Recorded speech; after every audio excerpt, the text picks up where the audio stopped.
À quel prix je veux acheter l'action Nvidia et est-ce que le prix actuel de l'action m'intéresse? Je vais répondre à ces deux questions dans la vidéo.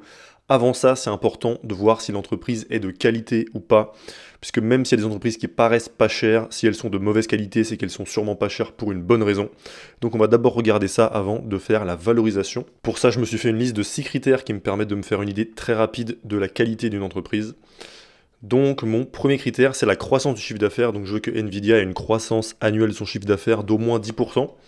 Donc en l'occurrence, c'est 25,63% en moyenne sur les 5 dernières années. Si on va regarder en détail, on voit qu'effectivement en 2014, ils avaient 4 milliards de chiffre d'affaires. Aujourd'hui, c'est 27 milliards. C'était pareil en 2022. Et ouais, entre les deux, ça n'a fait que croître. Donc très belle croissance du chiffre d'affaires pour Nvidia. Surtout depuis 2021 avec tous les besoins liés à l'IA qui ont explosé. Donc ensuite, mon deuxième critère, c'est pareil, une croissance, mais cette fois-ci du free cash flow. Donc le free cash flow, je rappelle, c'est ce qui reste quand on prend le revenu et on enlève toutes les dépenses de l'entreprise. Il reste le free cash flow, c'est pas exactement pareil que le bénéfice. Le bénéfice, il peut être un petit peu différent du free cash flow, voire parfois très différent, à cause de règles comptables, on va dire. Donc le bénéfice correspond pas forcément à du vrai cash. Le free cash flow, c'est une valeur qui est plus proche de la réalité. Et c'est avec le free cash flow que les boîtes peuvent réinvestir, peuvent faire des acquisitions, peuvent rembourser leurs dettes, peuvent racheter leurs propres actions et peuvent verser des dividendes. Donc c'est important qu'on ait une croissance à ce niveau-là.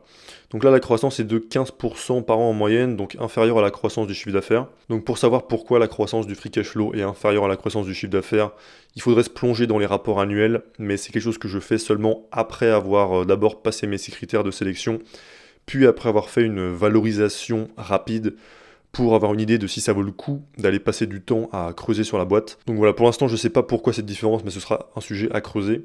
On peut aller voir le free cash flow en détail, donc c'est toujours dans le cash flow statement. Et il est ici, donc c'était 580 millions en 2014, et pareil, une croissance constante. Ils ont eu une grosse baisse du free cash flow en 2023, mais j'ai pas regardé, il y a peut-être eu une acquisition ou je ne sais quoi. On voit que là, ils ont un très gros capex, donc c'est des dépenses d'investissement, mais ça couvre pas toute la différence par rapport à l'année précédente. Donc voilà, ça ce serait un sujet à creuser en allant lire tous les rapports annuels, etc.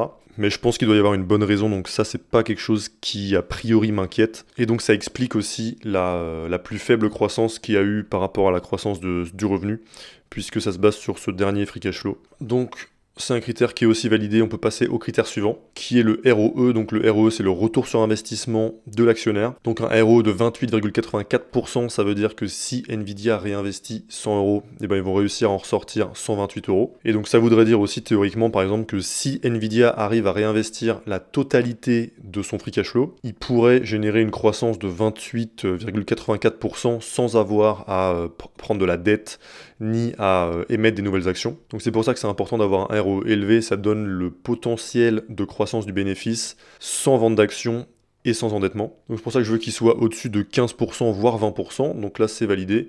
C'est intéressant d'aller voir l'évolution dans le temps. Et donc on voit qu'au début de la décennie précédente, ils étaient plutôt entre 10 et 15. Et il y a eu une envolée depuis 2016. Et depuis, on est plutôt, ouais, on va dire qu'on est en général entre 20 et 30. Donc c'est un très bon ROE. Et le ROE, c'est sûrement le critère le plus important pour trouver des entreprises de qualité. Puisque c'est aussi le signe que l'entreprise a un moat, donc un rempart concurrentiel qui est fort. Et surtout quand le ROE est en augmentation, c'est souvent signe d'un rempart concurrentiel qui se renforce. Donc c'est encore validé pour Nvidia. Mais il peut y avoir un piège quand une entreprise a un ROE qui est élevé, c'est que l'entreprise peut avoir boosté son ROE en s'endettant, puisque la formule du ROE, c'est le bénéfice net divisé par l'equity, et l'equity, c'est la partie de la boîte qui appartient aux actionnaires. Mais l'entreprise peut aussi s'être financée via de la dette, donc pour ça, je vérifie que l'entreprise soit pas trop endettée. Donc je vérifie en combien d'années l'entreprise peut rembourser sa dette, et elle peut le faire en 6 mois, donc c'est très court.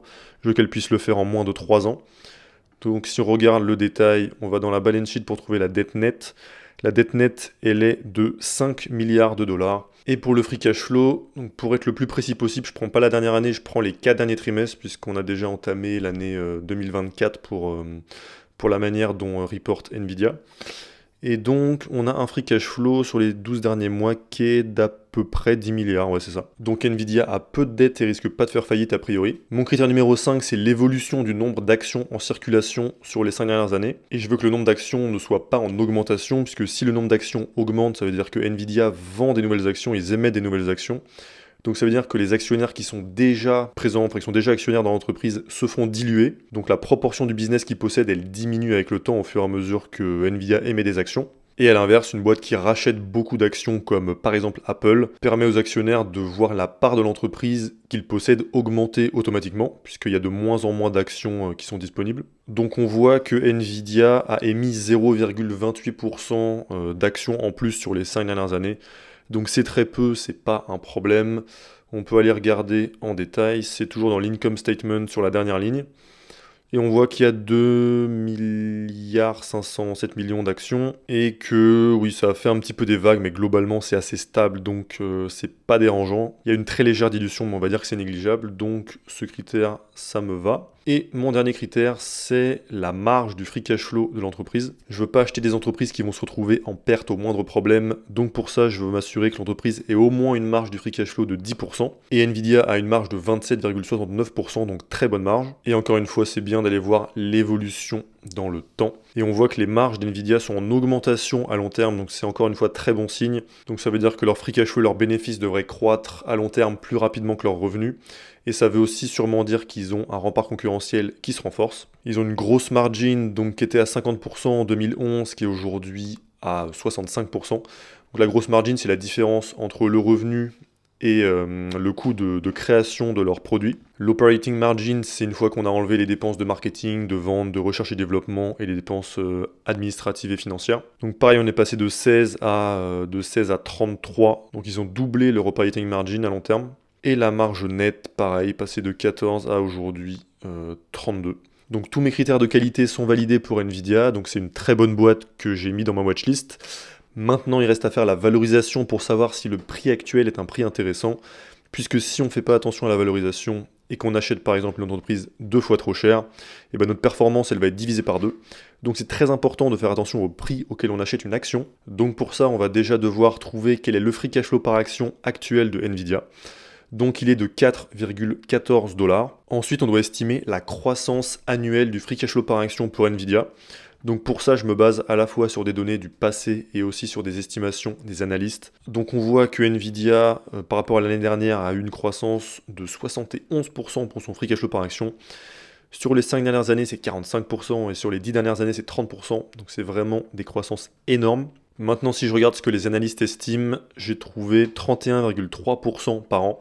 Là, c'est pas le free cash flow par action, c'est le bénéfice par action, mais j'ai pas trouvé l'autre et en général, c'est très proche. Donc, il faut bien être conscient que qu'on prenne 30%, qu'on prenne 45% ou qu'on prenne 71%, dans tous les cas, c'est des valeurs qui sont énormes. Nvidia, c'est quand même déjà une entreprise qui est assez grosse, son revenu, c'est 27 milliards. Et personnellement, ça me paraît impossible qu'elle maintienne une croissance du style de 30% par an sur les 10 prochaines années.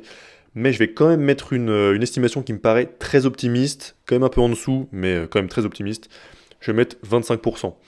Pour qu'on voit les résultats que ça nous donne après, mais vraiment 25% de croissance par an sur les 10 prochaines années, j'y crois pas du tout. On va voir ce que ça nous donne. Ensuite, il faut estimer le multiple de valorisation qu'aura la boîte dans 10 ans. Donc Nvidia aujourd'hui, elle est à un multiple très élevé, et moi pour des entreprises de qualité, sachant que je veux toujours comme une marge de sécurité, je mets 20 et pas plus. Quand on investit, c'est hyper important de toujours avoir une marge de sécurité et de toujours évaluer approximativement la probabilité qu'on a de faire tel gain ou telle perte. Donc par exemple, se dire, avec cet investissement, j'ai X% de chance de perdre tout mon argent, j'ai Y% de chance de perdre de l'argent mais pas tout, j'ai Z% de chance de gagner de l'argent mais sous-performer le marché, et ainsi de suite. Donc là, dans le cas d'Nvidia, en vérifiant la qualité de l'entreprise, on s'est à peu près assuré d'avoir quasiment 0% de chance de perdre tout notre argent, puisque c'est une entreprise qui est rentable, c'est une entreprise qui n'est pas endettée, c'est une entreprise qui a des produits qui sont pas du tout obsolètes. Mais ensuite, si on met des valeurs de croissance trop élevées et qu'on parie sur des multiples de valorisation trop élevés, bah notre chance de perdre de l'argent va être très très très élevée, et aussi notre chance de gagner, mais moins que le marché, va aussi être très élevée. Donc je mets 20, et on va voir à quel prix ça m'intéresse d'acheter l'action aujourd'hui, si ces estimations-là sont vraies. Donc, si ces estimations-là sont vraies, pour faire la performance d'un ETF aujourd'hui, un ETF S&P 500 historique, donc 10% par an, il faudrait acheter l'action à 382 $. Sachant que si on fait du stock picking et qu'on fait nos propres analyses, ça n'a pas tellement d'intérêt de viser du 10%. Je vise plutôt du 12 ou 13, donc l'action m'intéresserait, on va dire, vers les 300 $. Et aujourd'hui, l'action est à 424 $, donc on n'y est pas. Mais faut pas oublier qu'ici, on a mis un taux de croissance de 25% par an du free cash flow par action sur les 10 prochaines années. Donc là, pour moi, on n'a aucune marge de sécurité au niveau de la croissance qu'on a prévue. Donc je considère que Nvidia est beaucoup trop cher aujourd'hui. Donc je ferai une analyse plus poussée lorsqu'elle sera une valorisation qui me paraîtra plus correcte. Et si vous voulez pouvoir faire des valorisations d'actions comme je viens de le faire, vous pouvez télécharger un Google Sheet que je vous ai préparé en cliquant sur le premier lien dans la description. C'est pas exactement le même puisque celui-là est branché à une extension Chrome payante et donc c'est pas partageable, mais vous pourrez faire exactement la même chose, il y a des vidéos explicatives qui viennent avec. Et on se retrouve pour une prochaine vidéo. A plus!